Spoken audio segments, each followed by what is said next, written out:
Hey guys, so here's some cool stuff about the Fold 4 that I haven't seen other videos talk about. So let's get into the first one. First, you're allowed to have 4 different wallpapers, which I find to be really awesome because I am a bit of a photographer. I do like being able to see all my photos. So here's what I'm talking about. So on the cover display, your lock screen, you're able to see 1. So I'm kind of going for a bit of a Star Wars theme for now until I get a bit bored. So this is the first one, and then when I unlock it, I'm greeted by my second wallpaper, and I still have my full home page here. I'm still setting it up. This thing just came in today. I haven't even logged into all my accounts yet. I haven't even set up all my apps yet. So I'm still going through that. But anyway, so here's my second home screen, and this is on the main display. Let's bring that back. And then when I unlock it, I'm greeted to my fourth wallpaper, which is awesome. So, and if you guys are curious about these wallpapers, you're not going to find these anywhere else. I actually took these pictures when I was in Hollywood Studios in Disney World last December. So if you guys were interested in obtaining these wallpapers, I'd be happy to throw them in a link so you guys could download them for free. All I ask is if you could just subscribe to my channel and give this video a like. I'm trying to get to 1,000 subscribers and I'm almost there. And this is another thing I love about the Fold is I'm able to fully see all of my photos in really high quality and on a bigger screen. So you could zoom all the way up in there and you're still able to see a lot of detail. Okay, so another thing I was curious about was this persistent taskbar at the bottom. I was concerned that I wouldn't be able to use gestures. I would have to use the traditional 3 buttons in Android, which I don't like. I prefer to use gestures. So in the display settings, you're actually able to go and make the change yourself. So that was good to know. I was really curious about that. But I'm also a screen real estate junkie. I would rather have the most screen real estate than any other feature. Even though this is really convenient, I'm not gonna lie. In one tap and you're able to go back and forth. That's really cool. But like I said, I still prefer to have that little extra screen space. So you can actually press and hold this to make it go away. And then you get your full screen back. And then whenever you want to bring this up again, you just press and hold the bottom and it pops right back up. And you're still able to get your access to the app drawer and everything. And speaking of the app drawer, one thing I am a bit disappointed about is on my S22 Ultra, I was really disappointed that in Good Lock for the Fold, you're not able to turn on the Home Up app and get a vertical scrolling app launcher or app drawer, which was really disappointing to me because I prefer that instead of this. It's just easier to find the app you're looking for by scrolling instead of swiping left or right so many times. So I'm gonna have to probably just create a whole bunch of folders in my home screen and just do it that way, which is so that was a bit annoying. If you open up the app drawer, if you swipe down twice on the app drawer, it does bring this up, which I have been using because I do enjoy using this. This is kind of how I use my iPhone when I have my iPhone set up, which I can just show you right here. I rely on the neural engine on the iPhones, and it does a fantastic job. Okay, maybe not the greatest all the time. I'm not trying to connect to my AirPods. So this is a widget in iOS. So I just have this predict whatever apps I want to open at that moment in time, and I have noticed that depending on the time of day or where I am, different apps will pop up. So if I'm in Best Buy, it'll actually show the Best Buy app, or if I'm in Target, it'll suggest the Target app. So I find myself pretty much right from the home screen just being able to open every single app I need. So that's why these days I don't even create folders. I just rely on everything that Apple does here. And with the S22 Ultra, it was kind of getting there with their priority app. Not as good as Samsung, but here it just seems like I gotta swipe twice to get that back. So that's a bit of an inconvenience, not the end of the world.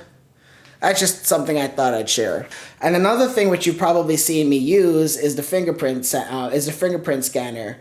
There is no touchscreen fingerprint scanner that's as fast as the real thing. And in the settings, you could just go in even when the screen is off. I just barely touch my finger on it, it's unlocked.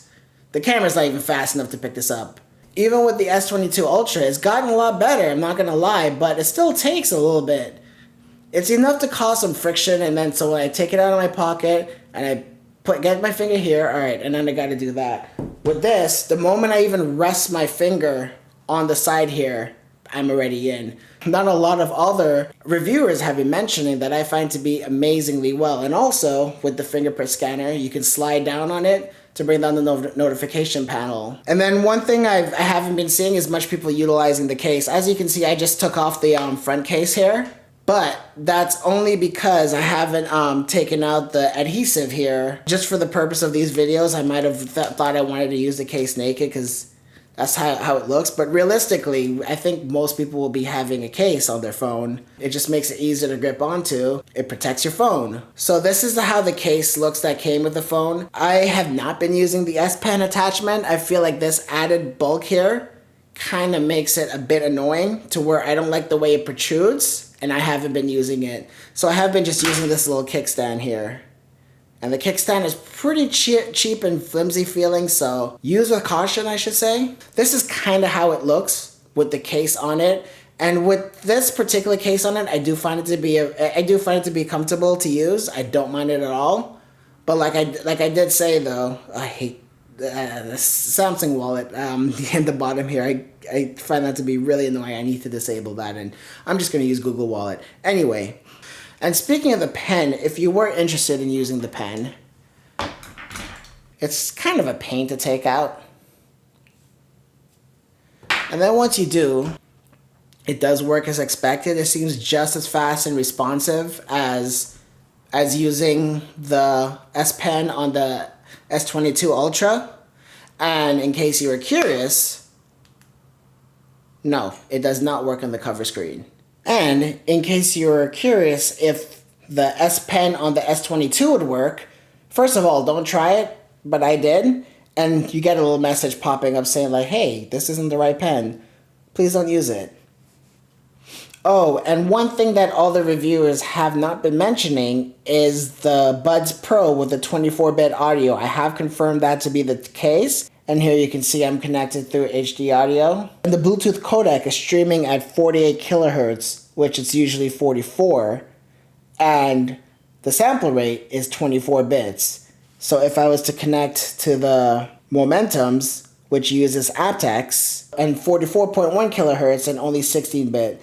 And it's the same thing when you connect with the Sonys here. And if you're wondering why the case is black but the headphones are white, I lost the case, so I kind of had to go on eBay and find one, and it doesn't work well. That's why it keeps blinking red. So that's what led me to buy a whole bunch of other headphones just to test them out. And now that I got the Buds, I think these might be all I need. And I'll probably do a full review on that, going into the details of the audio quality at some point. So like I said, get subscribed for that. But yeah, that's been like my first 12 hours or so with the Fold. I've really been liking it. Or maybe stick with this. So I think at this point I've tried so many phones within the past few months, and I'm down to either only keeping the Fold or sticking with iPhone. So if you're curious about that journey, let me know and I can do some further videos on it. And if you are a regular subscriber, I'm not going anywhere. My bread and butter is still going to be high-end gaming laptops. And I'm working on the Legion 7 right now. This one has a 3070 Ti. I'm probably going to end up getting a 3080 Ti, I think, and that's going to be coming really soon. I just wanted to throw this video up there very quickly because, like I said, I've been looking at every single piece of video that I can find on the Fold, and I've still had some questions that were left unanswered. So if this video helped you out, the usual, give this video a like and maybe considering subscribing to my channel. It'll really, really help me out. Alright guys, thanks a lot. Bye.